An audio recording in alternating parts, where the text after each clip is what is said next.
All right, MK7R. This one, although it looks completely stock for the most part, it's been on the channel before, and the last time it was here, it's actually been on the channel multiple times. We'll link the video kind of series above. First video we did, it was on a Vortex standard turbo, and then the guy wanted a little bit more power. Then we switched to the Vortex XL. It ended up leaving last time with about 530 wheel horsepower. Again, the video is linked above, so you'll be able to see that. However, the car was recently sold and purchased by a new owner who wants to make even more power with it. So this video is probably going to be part one. This time we're tearing the engine apart. All the power that it made previously, it was on stock engine.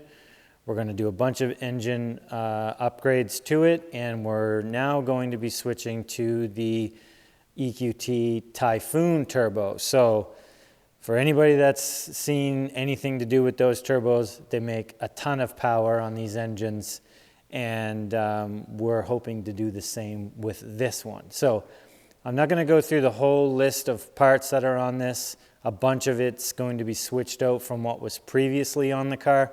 So the previous videos, the low pressure fuel pump, the turbocharger, the whole bunch of stuff that was on it, some of that has to be changed out in order to run this upgraded turbo. So although it's parked in front of the dyno right now, it's about to go on the hoist, and we're going to start pulling the engine out of it. And there's nothing wrong with it. The car works flawlessly. It's just the new owner wants to make some more power. So we're going to do a bunch of upgrades to support that power, and then start putting some new hardware on it to get to the new goals. So let's get this on the hoist, start pulling the engine out of it. All right, after a few hours now, it doesn't run anymore, and it's basically ready to come out now. I'd say next 5 or 10 minutes it'll be out, and we can start tearing it apart, get the old turbo off of it, get the old clutch set up, all the things that we're changing. We're tearing the motor down, doing rods and pistons, all that stuff you're going to see coming up. But the next thing is we obviously need to get this thing out, get the transmission separated from it and stuff. So probably do a little bit of time lapse. It's going to be very short because it's going to take only a few minutes, because all the work now is completed. Everything is disconnected, ready to come out. Okay, engine's out. We got to start pulling the turbo off. That, maybe I mentioned it, it's a Vortex XL. We're upgrading. We're pulling the transmission and everything off. Obviously the engine's got to be completely torn down because we're doing rods and pistons in this thing. But that's it. Time to get it partially apart, get it on the engine stand so we can really tear it down. Okay, there it is. Stripped down, ready to have the cylinder head pulled off of it. And we'll start tearing the guts out of it. Most everything is already off of it now at this point. We can leave the intake manifold on for what we're trying to do. But so now we'll pull the timing chains off and get the cylinder head off this thing.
All right, rods and pistons are all assembled.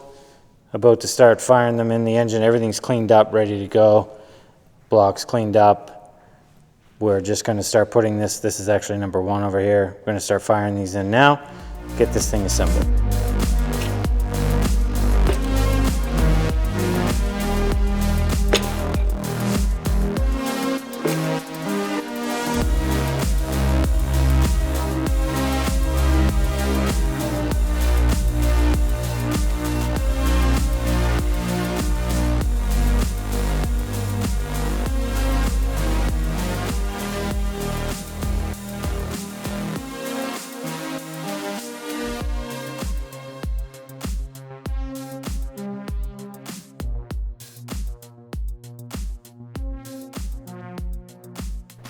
All right, all timed up. Cams are in, intake manifolds on, turbos on. You probably would have seen some B-roll of this as we went about assembling it. But we've got to put the side covers on now, and a few other little knickknacks. Get the new clutch and pressure plate on, which we'll show you, and then get it in the car. All right, engine's off the stand. New main seal. We're doing a Ringer Racing Stage 3 Plus clutch kit in it. These ones are good for just over, I think 635, just over 600 torque. So should be plenty for what we're doing with this thing.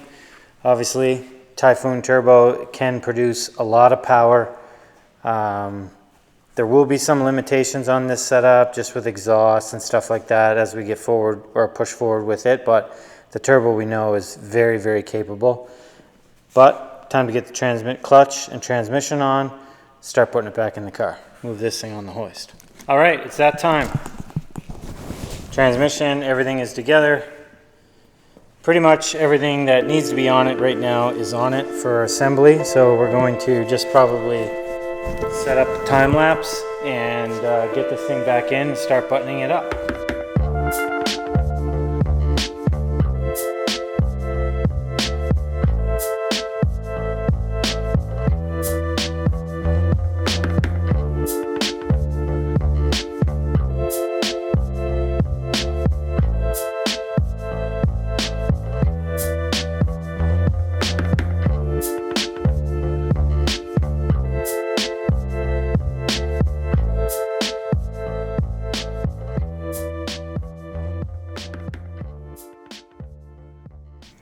Okay, moving on to the low pressure fuel pump for the MK7 R.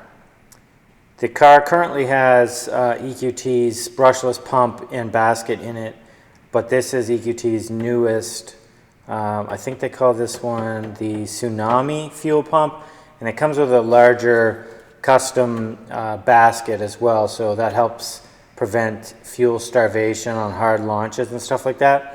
The pump, this setup, they've proven to 700 wheel horsepower. So we're going to get the old pump out. Well, it's not that old, but we're going to get the other pump out and get this one in the car. So we have lots of fuel support for the new build. So this one has a PM4 as well. These are really, really good, but the new pump setup doesn't require this PM4. And this one also, obviously it's a little bulkier and requires a lot of airflow, so it's not ideal to be sitting underneath the seat. So the new setup will allow him to have, you know, regular back seat stuff and not have this kicking around the car anywhere. Okay, the fuel pump is out, and we drained the tank as much as I can with basically like a siphon that I have here, or a small pump. And we've modified the tank. You can't really see it in there. There's videos online how to do this for this fuel pump setup, but we've modified the tank. We got to just do one more little clean out, and then we're going to start putting the new Tsunami fuel pump in there and basket.